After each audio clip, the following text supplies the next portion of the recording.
Alright, so good day everyone. So let's continue our tutorial on PHP programming.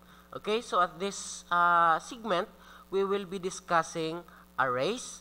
So alamin natin yung arrays na tinatawag when it comes to PHP programming. So actually guys, there are three types of arrays in PHP programming. So the index array, ito yon, at the associative arrays, and we have the multi-dimensional arrays. Okay, so before we know or we will know the index array, what is an array? So actually guys, an array are multiple values inside the single variable. Again, so when we talk about arrays, those are multiple values inside the single variable. So during our previous discussion on data type, which is string, we assign or we store a single value in a single variable. For example, name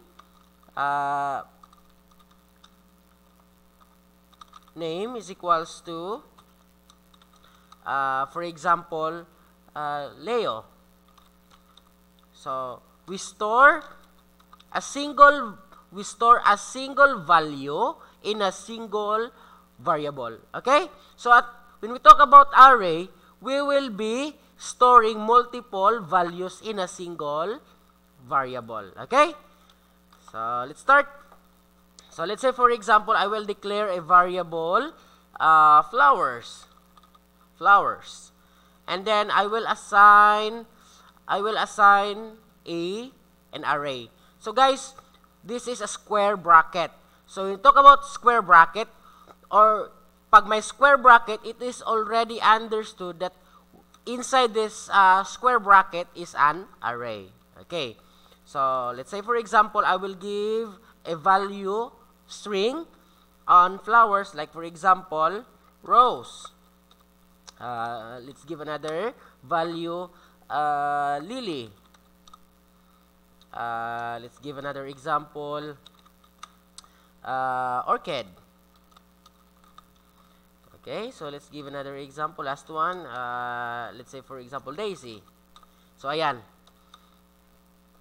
So daisy, orchid, lily, rose, these are multiple values with in a single variable. So ayan, sa isang variable may maraming value. So ayan. So ito yung tinatawag ko na index, ito yung tinatawag na index array in PHP because tatawagin natin yung index nila. So in counting index in PHP programming, it always starts with 0. Even in computer, if you are going to count the index, it always start in 0. So meaning 0, 1, 2, 3. Okay, so let's say for example, I will echo this one. Echo. So yan. Let's say for example, the variable flowers, and then the whatever the number of index, or let's say for example 1. Save muna natin to. And sorry, ba't naglagay ako dyan ng so ayan. Tingnan natin sa browser natin. Echo. So ayan, lily. Okay, lily. Okay? So let's go back here to our text editor. So ayan. So if I put 0 and yan ay rose. Okay? Okay, correct. Okay, so magbibigay po tayo ng another way in constructing arrays in PHP. So pwede kang gagawa ng another way. There's another way in constructing an array in PHP.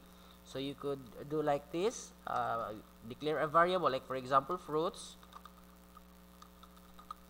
And I will assign arrays. So let's say for example, fruits, I will give mango. Okay? Assign another. What else? Apple. So, ayan. Instead of these brackets, I will be using square brackets. I will be using bracket. Okay? So, that's another way on how to construct an array. But before that, I will put here an array. Okay. So, ayan. It is another way to construct an arrays in PHP programming when it comes to index array. So, ayan. Like, for example, echo natin. Echo fruits. Yung index niya. Like, for example, 0. Okay? So, ayan. Save natin. Tignan natin yung output niya. And that is mango. Correct? So, balik tayo doon. So, yan yung tinatawag natin na index array. Anyway, guys, you could also use yung numbers or data type, any data type na gagamitin mo dito sa loob ng array. So, let's say for example, 20, gagawa tayo ng numbers, 30, 40. So, yan, pwede din yan. So, depende kung anong data type. Sa akin, yung example ko, binigay ko yung string. So, pwede ring numbers or whatever data type na gagamitin mo dito sa loob ng arrays. Okay? So, yan yung index array. Ang tatawagin mo lang yung index ng isang array. So, next, what is this what we called associative array? So, when we talk about associative arrays, these are arrays which the basis of these are arrays which is yung binabasehan niya yung key values na tinatawag. Okay? So, let's say for example, we'll declare a variable x. For example, x. So, array. For example, John. Then I will give this equal sign and this one sounds like arrow, and the next of that is the value, yung value ng ating key. So ito yung key natin, yung John, at yung value natin is let's say for example, John is a Filipino. So ayan, comma, so lalagay tayo ulit ng isang value. Let's say for example, Leo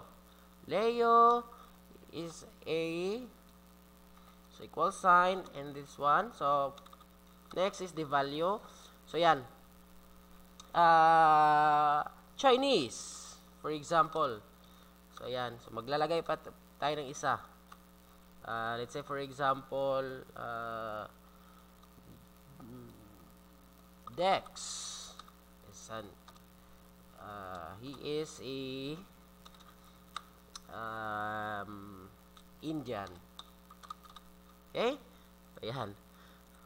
So, this is an example of associative array. Instead of index, kanina dito, index yung tinatawag natin. Ngayon, ang tatawagin natin yung key value ng isang array. So, ito yung key value na John, the Leo, and Dex. If tatawagin natin sila, gagamitin natin itong mga key values na ito. For example, echo natin. Echo.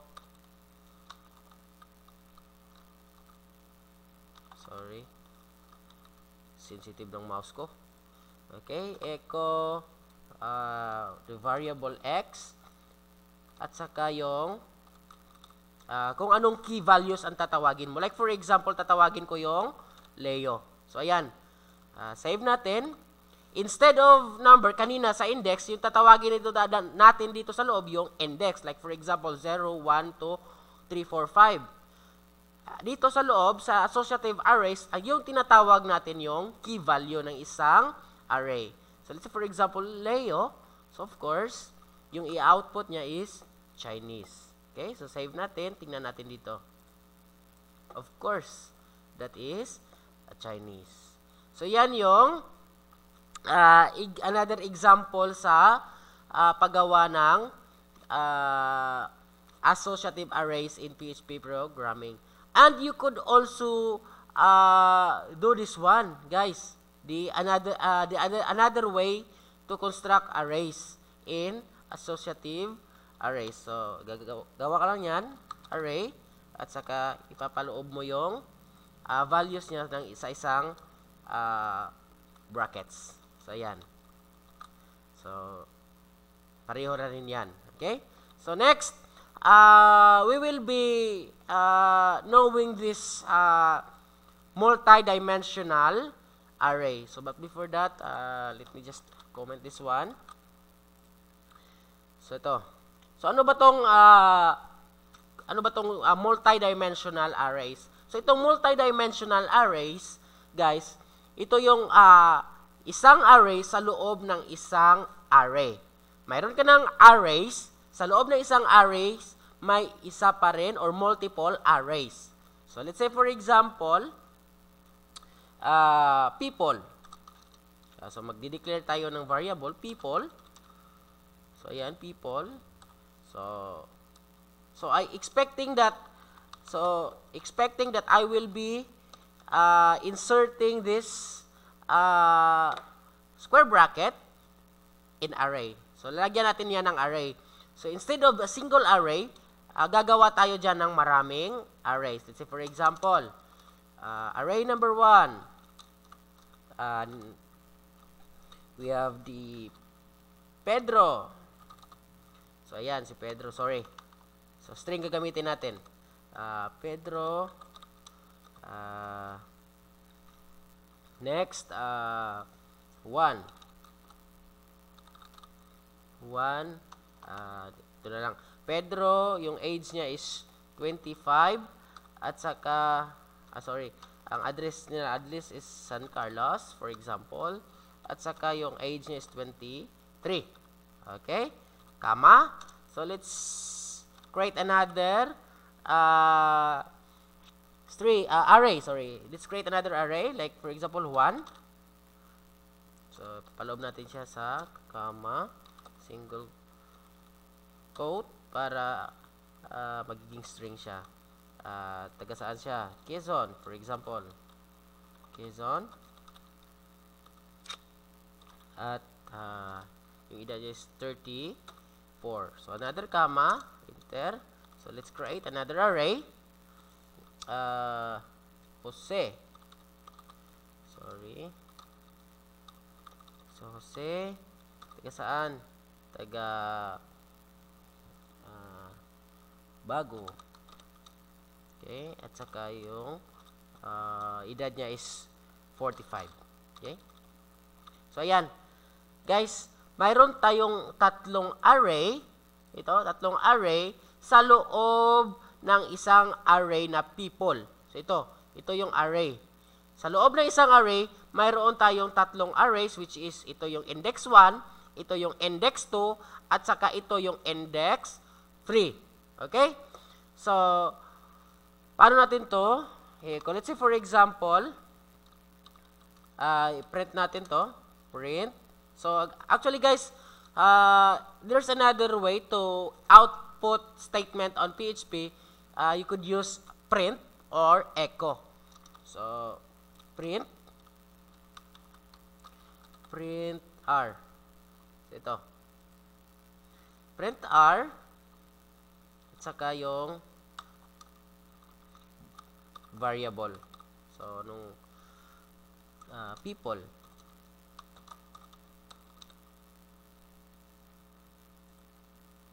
Ayan, save natin. Tingnan natin kung anong itsura. So, ayan. Nilabas niya lahat ng arrays. So, ayan. Lahat ng arrays, di-display niya yon sa screen mo. So, ayan. So, what if, guys, ito lang yung gustong i-output ko? Ito, yung index 1. So, pwedeng, yan. So, all you need to do is to echo yung variable at saka yung index number. Okay? Alright, for example, print R, save. Sorry.